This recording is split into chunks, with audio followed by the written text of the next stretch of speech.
Yes, you read that right. I bought the iPhone 11, which was released in 2019, now in March of 2021. I did it for a number of reasons and I cannot wait to share my point of view with you. I am Rohan from TechieTechTech and let's discuss the reasons why I picked the iPhone 11 right now. Here we go. Somewhere on the sea, it got a little longer, so it seems.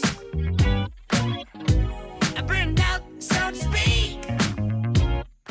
I know we usually talk about the latest and greatest here on this channel, but the thing is that the newest and the most expensive technology might not be the best deal for everyone out there.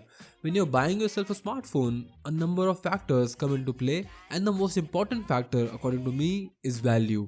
Cue my first reason, the price. At 47,000 rupees or $599, the iPhone 11 is definitely the most appropriately priced iPhone you can buy today. It is bang in the middle of the lineup, above the older iPhone XR and the iPhone SE, and below the latest iPhone 12 series.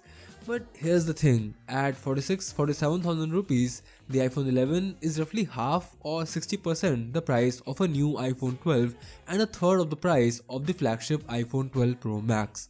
So jumping from the iPhone 11 to the iPhone 12 or 12 Pro Max requires a substantial amount of money.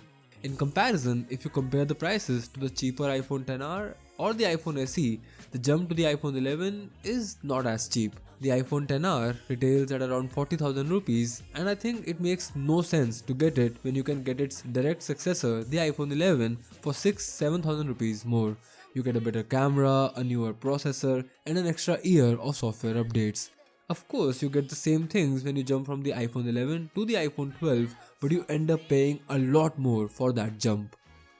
My second reason is performance. I'm going to make it short and sweet since there isn't really much to say here.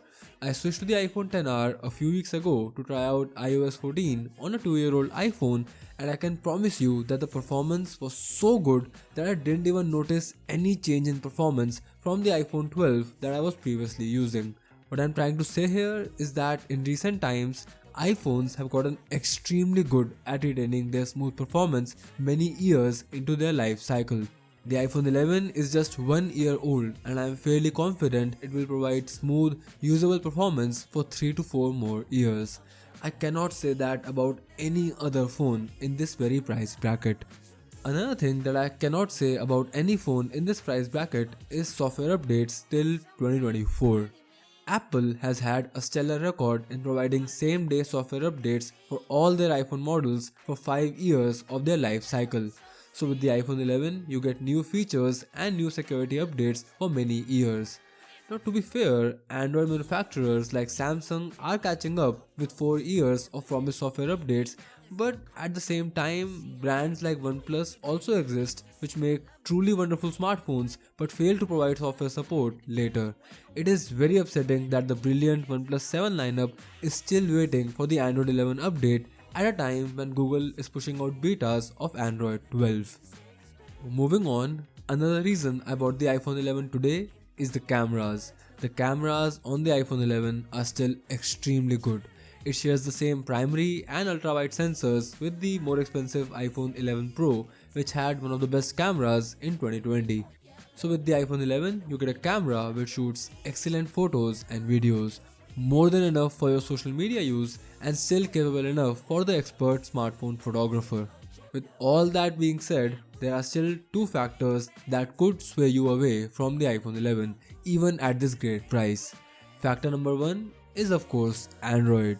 Notice how I said that the iPhone 11 is the best iPhone at this price? That's because it is not necessarily the best phone at this price. In the same price bracket as the iPhone 11, you get some extremely capable Android phones like the OnePlus 8T, the Samsung Galaxy S20 and even the Asus ROG 5.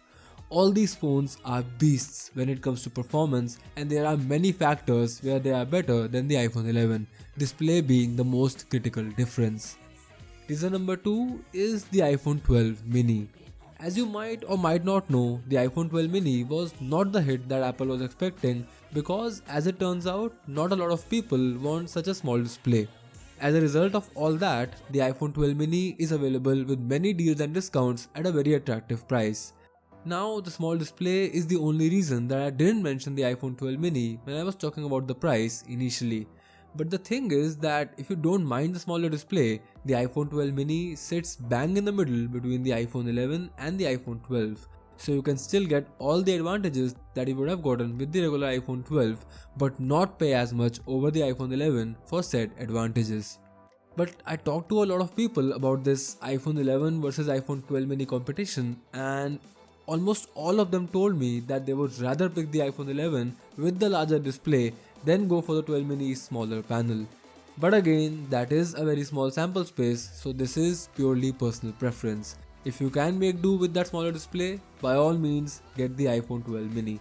If you don't want a smaller display and want to watch a lot of content on your phone, I think that the iPhone 11 is a better choice. But yeah, this was my rundown of why I think the iPhone 11 makes for a stellar deal right now in 2021. If you're out shopping for a smartphone in the same price segment, I would highly recommend you to check it out. I hope this video helped you out guys, and if it did, help us back by liking this video, sharing it and subscribing to the channel. Comment your views about the iPhone 11 down below and we'll have a nice jolly discussion. This has been Rohan from TechieTechTech and I'll see you in the next video. Bye.